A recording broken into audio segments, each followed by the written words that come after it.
दिया कि वो सबसे कायर प्रधानमंत्री थी। दुख होता है जब सैनिकों के नाम पे वोट मांगने जाते हैं।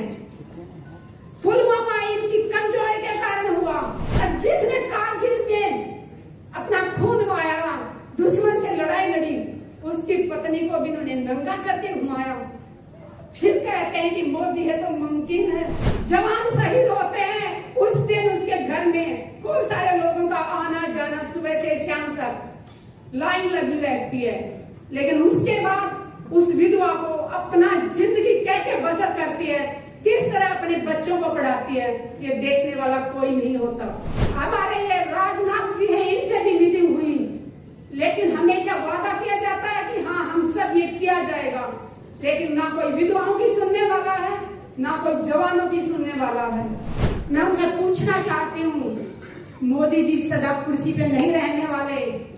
जिस दिन वो कुर्सी से चले जाएंगे, क्या तुम्हें लगता है तुम चैनल ढंग से चला पाओगे? कि वो इंसान कौन था जो एक आर्मी ऑफिसर की पत्नी को बलात्कार की धमकी दे रहा? देश सुरक्षित हाथों में है, सो जाइए आंख बंद करके। जो दिखावा करते हैं, मुंह में लड्डू खिलाते हैं सैनिकों के और पीठ में छुरा घोंपते हैं। अगर ये सच्चे होते तो आज तक पुलवामा के ऊपर कमेटी क्यों नहीं बनाई? और वो जांच कहाँ तक पहुंची, पूछता है भारत प्रधानमंत्री जी से। और प्रधानमंत्री जी कब तक भागोगे देश के सवालों से? 30 अक्टूबर 2017 की बात करें, किस तरह से हमारे देश के बहादुर सैनिकों को घसीटा गया, वीर नारियों को घसीटा गया। डबल वीर चक्र जिन्होंने पाकिस्तान का जहाज गिराया था 1965 में, 1971 में, उन डबल वीर चक्र विंग कमांडर नेम को घसीटा गया। वो चीज हमें जब तक जिंदा रहेंगे हमेशा याद रहेगी। और दूसरा दिखावा करते हैं, जब ये पेंशन की बात करते हैं सैनिक, तो ये कहते हैं कि देश में पैसा नहीं है।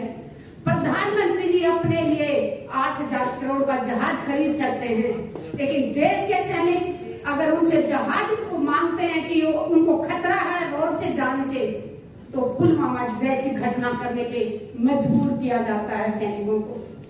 मुझे दुख इस बात का होता है कि जो हमारे नेशनल चैनल हैं वो सब के सब अपना जमीर बेच चुके हैं। मैं उनसे पूछना चाहती हूँ, मोदी जी सदा कुर्सी पे नहीं रहने वाले। जिस दिन वो कुर्सी से चले जाएंगे, क्या तुम्हें लगता है तुम चैनल ढंग से चला पाओगे? आज जनता भूखी मर रही है, बेरोजगारी इतनी चरम पे है, भूखमरी इतनी चरम पे है, महिलाओं को नंगा करके घुमाया जा रहा है, और हमारे चैनल में बैठे लोग अपना जमीर बेच के मुंह बंद करके बैठे हुए हैं। जब इस देश का इलेक्शन हुआ था 2014 में, हम बहुत खुश हुए थे कि हमारे देश को एक बहुत अच्छा प्रधानमंत्री मिलने जा रहा है। हमारे साथ उस टाइम भी बहुत बड़ा धोखा किया। हम चेहरा देख रहे थे मोदी जी का कि देश को ये चलाएंगे, इनकी अच्छी अच्छी बातें सुन के हम बहुत खुश हुए थे कि हमारे देश का बहुत भला होने वाला। लेकिन पूरे देश के साथ इतना बड़ा धोखा होगा ये हमने नहीं सोचा था। चेहरा प्रधानमंत्री मोदी जी का दिखाया गया और देश को चला रहा है अडानी अंबानी, जिनको हम जानते भी नहीं थे। चेहरे से जो गांव की औरतें हैं वो तो जानती भी नहीं थी, लेकिन आज प्रधानमंत्री जी ने ये साबित कर दिया कि वो सबसे कायर प्रधानमंत्री थी। दुख होता है जब सैनिकों के नाम पे वोट मांगने जाते हैं। पुलवामा इनकी कमजोरी के कारण हुआ। इंटेलिजेंस का कान और आंखें बंद करके सोया हुआ था।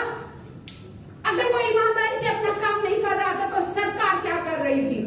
और अगर इंटेलिजेंस ने अपनी रिपोर्ट दी थी तो वो किसको दी थी? और उसके बाद सरकार में बैठे लोगों ने संज्ञान क्यों नहीं लिया उसके? क्यों नहीं? जब उनको पता चल गया था कि इस रास्ते से जाने से विस्फोट हो सकता है, तो जिसने भी एयरलिफ्ट से जाने से मना किया, परमिशन देने से मना किया, उसका नाम देश के सामने आना चाहिए। देश की जनता जाग चुकी है।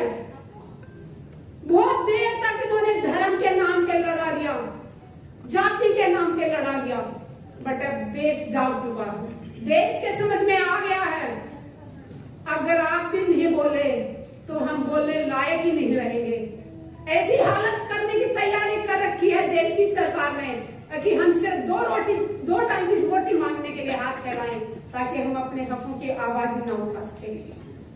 जवान शहीद होते हैं उस दिन उसके घर में खूब सारे लोगों का आना जाना, सुबह से शाम तक लाइन लगी रहती है, लेकिन उसके बाद उस विधवा को अपना जिंदगी कैसे बसर करती है, किस तरह अपने बच्चों को पढ़ाती है, ये देखने वाला कोई नहीं होता। उस बहन को, विधवा को अपनी पेंशन लागू करवाने के लिए सरकारी दफ्तरों के एक साल तक चक्कर काटने पड़ते हैं।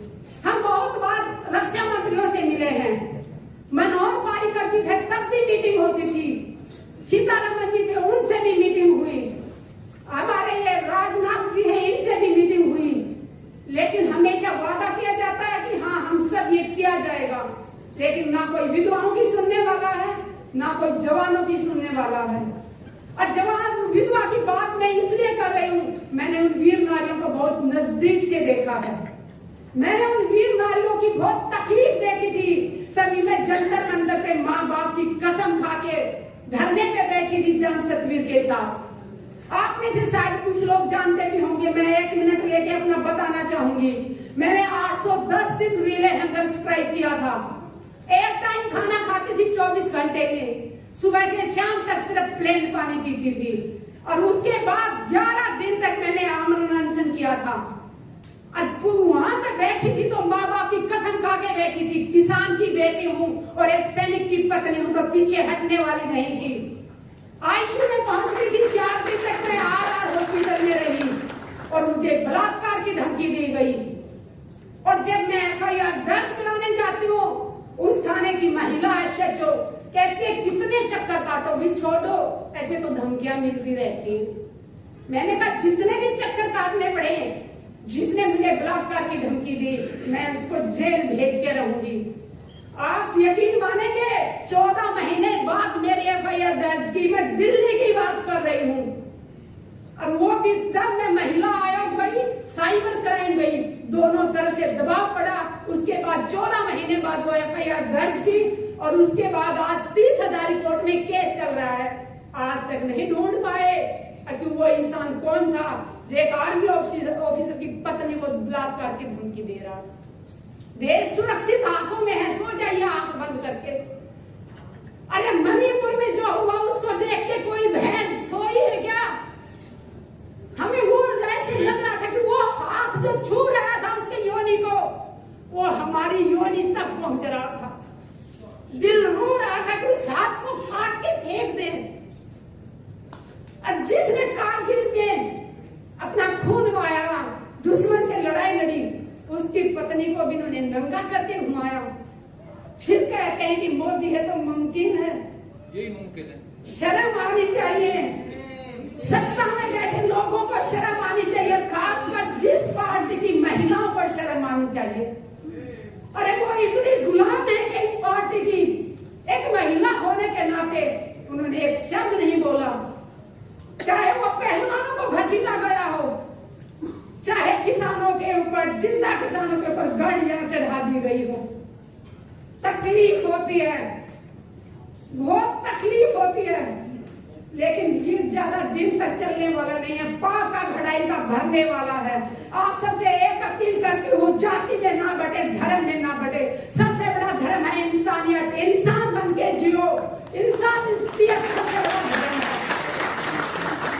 देश के सैनिकों के लिए एक ही बात कहूंगी, मुझे भारतीय सैनिकों के ऊपर गर्व है, और मैं गर्व करती हूँ कि मैं एक भारतीय सैनिक की पत्नी हूँ और एक किसान की बेटी हूँ। अत्याचार ना हो, जितना अत्याचार होगा उतना ज्यादा दबाया जाएगा। पुलवामा में जो भाई शहीद हुए, उनकी पत्नियों की मैं तकलीफें बताऊंगा आप लोगों को। वो शहीद हो जाता है, विधवा हो जाती है, एक ठीक है, अलग बात है, वो देश के लिए बड़ी गर्व करती है, मेरे आदमी ने शहीदी दी, गर्व महसूस करती है, लेकिन उस विधवा को कितनी तकलीफों से गुजरना पड़ता है। हमारा समाज उस विधवा को अशुभ मानता है। जब ब्याह शादी होती है तो उस विधवा को सभी प्रोग्रामों से दूर रखा जाता है। कहा जाता है ये तेल नहीं चढ़ाएगी, ये हल्दी नहीं चढ़ाएगी, ये तो विधवा। मैं देश की मातृशक्ति से अपील करती हूँ, विधवाओं का ऐसे तिरस्कार ना करो। उन्होंने अपने सुहाग को देश के लिए दिया है। अरे वो अशुभ कैसे हो सकती है?